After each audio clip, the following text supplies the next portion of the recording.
All right. Hi, Casey. Hi, I'm Kate. nice to meet you. Good to meet you. So why don't you just go ahead and tell me what brings you in today? Well, I've just been really sad lately. Like, I've just been having a hard time going to class. I can't get out of bed. Hmm. I cry all the time. Okay. So I figured I should talk to somebody. Yeah, that seems like really overwhelming. Yeah, I feel really overwhelmed and just really scattered, and I just don't know what to do with myself. Do you have any idea why you might be feeling that way? Yeah, me and my boyfriend broke up recently, and I think that I'm just really lonely. Hmm. And I'm in a sorority and he's in a fraternity. And ever since we broke up, nobody talks to me anymore. Hmm. And I try to reach out, but I just feel like everyone hates me now What makes you think that?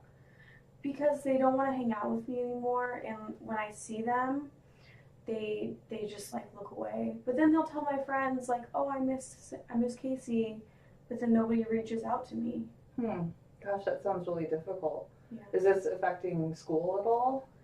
Yeah, because I don't really want to go to campus because I mean, there's so many of us in the sorority and the fraternity, so they're everywhere, and I don't really want to see them. Hmm.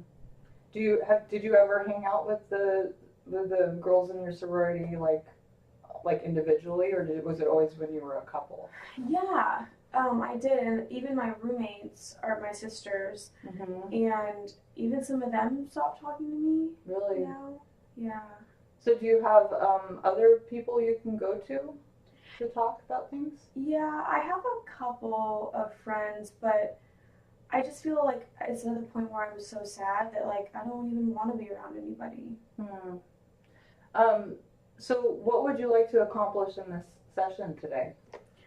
Um, I just really want to feel better, Hmm. and I'm hoping that just like talking to someone might help me Hmm. because I have been like unbearably lonely. Hmm. Um, so just having company, honestly, but maybe trying to find ways to make me feel better. Hmm. Maybe things I can do to not feel so sad all the time. So maybe kind of identifying the things that will help you move through this Yeah, and kind of the resources you have. yeah. Okay. Um, can you think of a time when this wasn't a problem for you? This what you're feeling now? Yeah, like when I had friends, but now I'm realizing those weren't even really my real friends. Mm. Um, I guess when I hang out with people, and me and my sorority sisters went on a retreat to Tahoe, and we all really connected there, and that was really nice. And that was like a week before we broke up. Um, but it was good before we broke up. Hmm. Can you think of maybe resources on campus that you might have access to as a student? Um, Maybe the Zen Den? Okay. Have you tried that out before? No, just there's a lot of people, and I Hmm. just I just feel so sad that like I don't even know how to socialize anymore. Really? What makes you think that? I feel like I don't know what to say to anybody anymore. Like Hmm. I just feel so overwhelmed with my sadness, Hmm. and I cry all the time. And like, what if I see someone that I know, Hmm. and then they ask me about like the breakup, and then I start crying or I have a panic attack on campus? Hmm. And so I think that I'm just really worried and scared and sad. Yeah, that seems like a normal reaction to what you're going through right now. Breakups are a monumental thing, you know? Yeah, I guess so. Yeah. It's so hard, and I just can't help but think like, is it ever gonna get better? Hmm. Yeah, that's very overwhelming. Yeah. Um, have you been able to talk to anybody else, like your family or anything? Yeah, my mom is really great, and I cry to her a lot. But Mm-hmm. she's really far away, Mm-hmm. um, so that's really hard because I can't like be with her. Mm-hmm.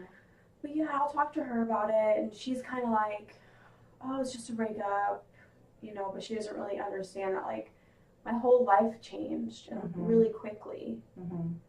Yeah. So how do you think um, you know, you mentioned that you are having a hard time with your sorority sisters now because your circumstances have changed with your relationship. How does that feel as far as like your feelings about friendships and stuff? Well, it makes me feel like I need to be more careful with who I'm friends with, Mm-hmm.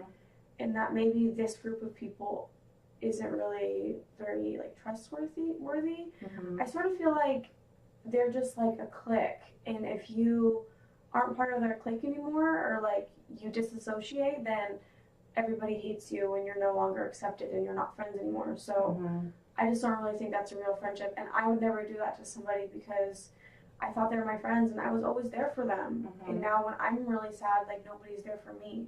That seems like a really important value to understand because, you know, I think a lot of people can exist in that kind of world and not really understand that they're, you know, they don't have legitimate friends. And like you've discovered that this is important to you, that you have good friendships. And, you know, so like however you move through this, you can kind of sense that in your future relationships with people that you really value trust and communication and all those values. Yeah, I guess I didn't think of it like that, but I mean, I'm definitely going to be more aware of who I'm friends with. Mm-hmm. And maybe I don't want to be in a sorority anymore Mm-hmm. because it sort of feels like everyone's surface friends Mm-hmm. and no one like really cares about each other, but I felt like I cared. Yeah. So it's been like just such a disappointment. Right. Like, and not only did I lose my boyfriend, but I lost like all the friends that I thought I had. Mm-hmm.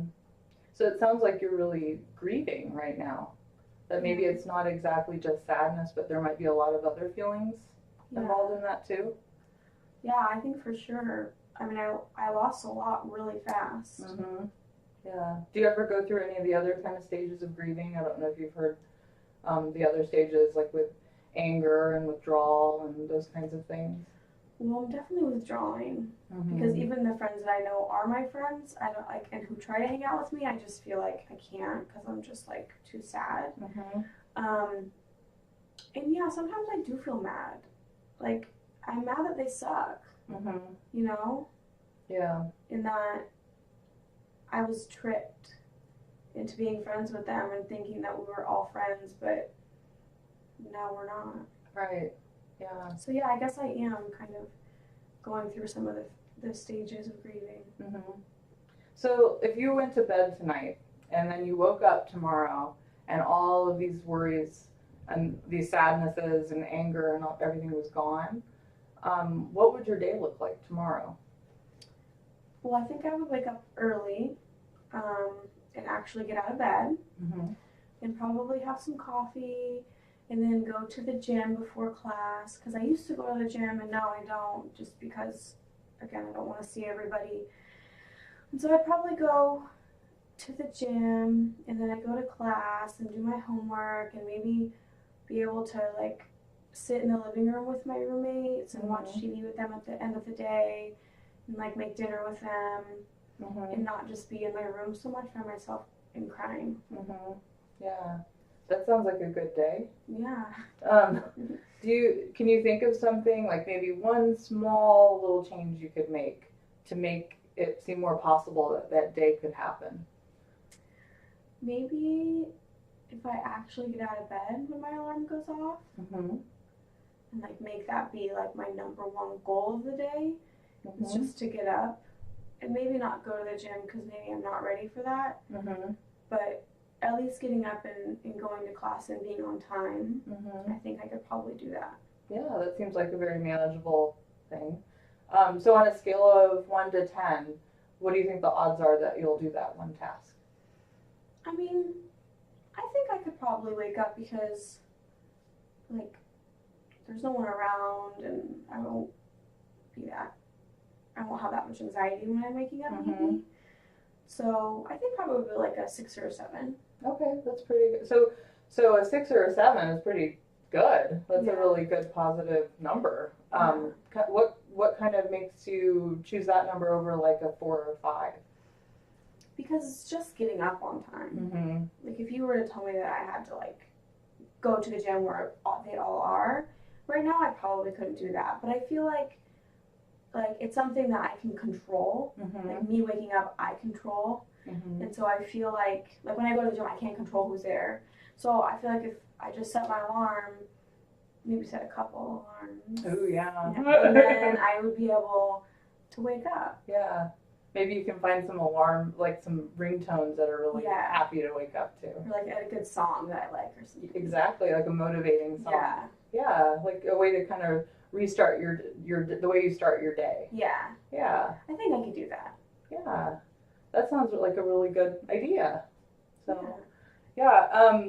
So as far as companionship, what are some kind of tactics you might try to find other ways to find companionship? Because that's kind of a struggle right now because you just broke up and you're having problems with your friends. What are some ideas that you have that you might be able to find some support that way? Well, I really want a support dog Mm-hmm. because I've noticed that I'm a really needy person Mm-hmm. and I'm kind of I need a lot of attention, Mm-hmm. and I feel like dogs always love you. Yeah. And so I feel like if I got a dog, that it would love me no matter what. Mm-hmm. And if I was really sad in bed, it could be with me. Mm-hmm. And I was also thinking about not being able to get out of bed sometimes. If I had a dog, then maybe I would have to get up because the dog would have to go potty or I'd have to feed it. Mm-hmm. And so I've been really thinking about seriously making an appointment Mm-hmm. at the health center to get a support dog. Yeah, so it sounds like that routine would be very helpful for you. Yeah, because I feel like I'm just sort of out of control. Mm-hmm. Like my whole life is out of my control right now, Mhm. it feels like. So I feel like if I had a dog to take care of and somebody to love me, then maybe it would be better. Mm-hmm. Yeah, that seems like a really solid plan. So with your roommates, do you think your roommates would be okay with having a dog? Yeah, we actually have talked about it before, Mm-hmm. and they're cool with it. I think it's a good idea. Well, I haven't talked to them recently that we're not talking, but I think that they would still be fine with it. They like dogs too. So maybe this could be a good opportunity to have a conversation with your roommates that would be a positive thing, right? Because you could be Yeah. talking about something hopeful like a dog, and then maybe that could kind of help your whole Yeah. situation, maybe. Yeah, and then I wouldn't be just crying to them. Mm-hmm. I would have another purpose to talk to them, Mm-hmm. or even just another subject to talk about. Yeah, yeah. Sometimes bringing in a different positive influence can change your environment. Yeah, that's Yeah. true. How do you think a dog would help you with your moods and that kind of thing and depression? I think it would make me really happy. Mm-hmm. Just because dogs are so kind and loving, and they always are supportive, and no matter what you do during the day, or if you didn't even get out of bed and you're feeling like a loser, Mm-hmm. they're still gonna love you. Mm-hmm. Where as people judge you, Yeah. and so I feel like having a dog to love me and just be there for me all the time. Mm-hmm. And I can be there for it all the time, so I can have a purpose. Mm-hmm. I think that would be really great. Just to cuddle with it, Yeah. just something there, Right. because I am so lonely, and I just sit in my room and I cry and I think about all the things that me and my boyfriend used to do together, and I think about how nobody likes me anymore. But if I had a dog, I could cuddle it and it could give me kisses, Mm-hmm. and I wouldn't feel so alone. Yeah. And so what do you think what other things do you think you could do with the dog that might help you get more motivated and stuff and change up your daily routine? I think I could take it to the park, Mm-hmm.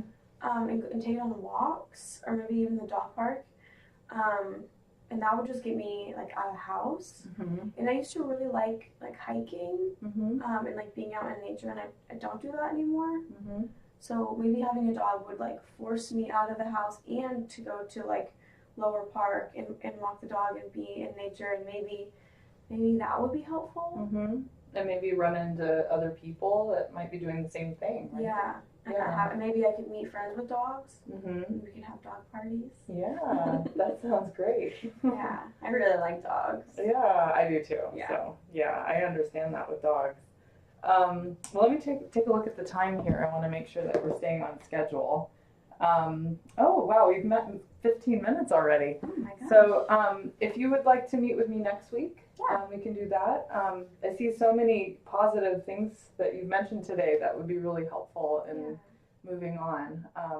But you can make an appointment downstairs, and